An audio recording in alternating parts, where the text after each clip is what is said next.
ಶ್ರೀ ಗುರುಭ್ಯೋ ನಮಃ. ಹರಿ ಓಂ. ಜೈ ಶ್ರೀ ಸೀತಾರಾಮ. ಪ್ರತಿಯೋರ್ವ ಜ್ಞಾನಾಸಕ್ತರಿಗೂ ನಮ್ಮ ನಮಸ್ಕಾರಗಳು. ಪ್ರತಿಯೊಬ್ಬರಿಗೂ ಕಷ್ಟ, ನಷ್ಟ, ಅನಾರೋಗ್ಯ, ಕಾರ್ಪಣ್ಯ, ತಾಪತ್ರಯಗಳು, ಸಮಸ್ಯೆಗಳು ಅದೆಷ್ಟೋ ಜನಕ್ಕೆ ಇದ್ದೇ ಇರುತ್ತದೆ ಅಲ್ಲವೇ? ಇದಕ್ಕೆಲ್ಲ ಕಾರಣ ನಾವು ಮಾಡಿರುವಂತಹ ಪ್ರಾರಬ್ಧ ಪಾಪಕರ್ಮಗಳು. ಹಾಗೂ ಪ್ರತಿಯೊಬ್ಬರು ಪಾಪಕರ್ಮಗಳಿಂದ ಮುಕ್ತರಾಗಲು, ಪುಣ್ಯಗಳನ್ನು ಗಳಿಸಿ ಆರೋಗ್ಯವಾದ ಜೀವನಗಳನ್ನು ನಡೆಸಲು ಪಂಚಮಹಾಯಜ್ಞಗಳನ್ನು ಮಾಡಲೇಬೇಕೆಂಬುದನ್ನು ನಮ್ಮ ಸನಾತನ ಸಂಸ್ಕೃತಿ ನಮಗೆ ಸೂಚಿಸುತ್ತದೆ.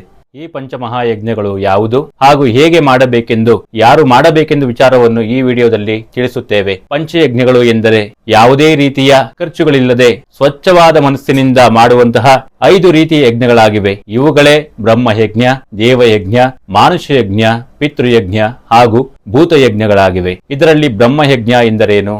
ಇದರಲ್ಲಿ ಬ್ರಹ್ಮಯಜ್ಞ ಎಂದರೆ ಪ್ರತಿನಿತ್ಯ ಜ್ಞಾನವನ್ನು ಪಡೆದುಕೊಳ್ಳುತ್ತಾ ಅಜ್ಞಾನವನ್ನು ಹೋಗಲಾಡಿಸಿಕೊಂಡು ಇದೇ ರೀತಿ ಮುಂದುವರೆದರೆ ಅಂತಿಮವಾಗಿ ಬ್ರಹ್ಮಜ್ಞಾನವನ್ನು ಪಡೆದುಕೊಳ್ಳುವುದೇ ಈ ಬ್ರಹ್ಮಯಜ್ಞವಾಗಿದೆ. ಅನಂತರ ದೇವಯಜ್ಞ.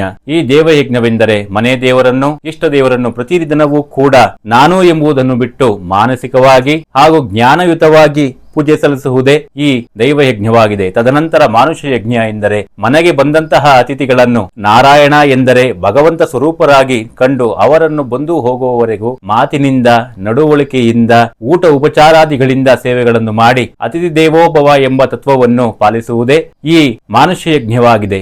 ಇದಾದ ನಂತರ ಪಿತೃಯಜ್ಞ. ಇದನ್ನು ವರ್ಷಕ್ಕೊಮ್ಮೆ ಮಾತ್ರ ಪೂರ್ವಿಕರಿಗೆ ಶ್ರಾದ್ದ ಮಾಡುವಂತಹ ಸಂದರ್ಭದಲ್ಲಿ ಈ ಪಿತೃ ಯಜ್ಞಗಳನ್ನು ಮಾಡಬಹುದಾಗಿದೆ. ಕೊನೆಯದಾಗಿ ಅತಿ ಶ್ರೇಷ್ಠವಾದ ಯಜ್ಞ, ಅದೇ ಭೂತಯಜ್ಞ. ಭೂತ ಎಂದರೆ ಸಕಲ ಜೀವಿಗಳು ಎಂದರ್ಥ.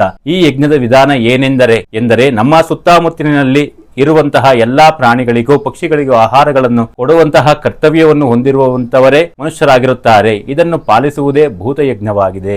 ಇದೇ ರೀತಿ ಉಪಯುಕ್ತ ಮಾಹಿತಿ ಪಡೆಯಲು ನಮ್ಮ ಅಕೌಂಟ್ ಫಾಲೋ ಮಾಡಿ, ಸಬ್ಸ್ಕ್ರೈಬ್ ಮಾಡಿ. ಈ ವಿಡಿಯೋ ನಿಮಗೆ ಉಪಯುಕ್ತವಾಗಿದ್ದರೆ ಇನ್ನು ಇತರರಿಗೆ ಈ ವಿಡಿಯೋ ಶೇರ್ ಮಾಡಿ. ಪ್ರತಿಯೊಬ್ಬರಿಗೂ ರಾಮ ಒಳಿತು ಮಾಡಲಿ. ಜೈ ಶ್ರೀರಾಮಾಂಜನೇಯ.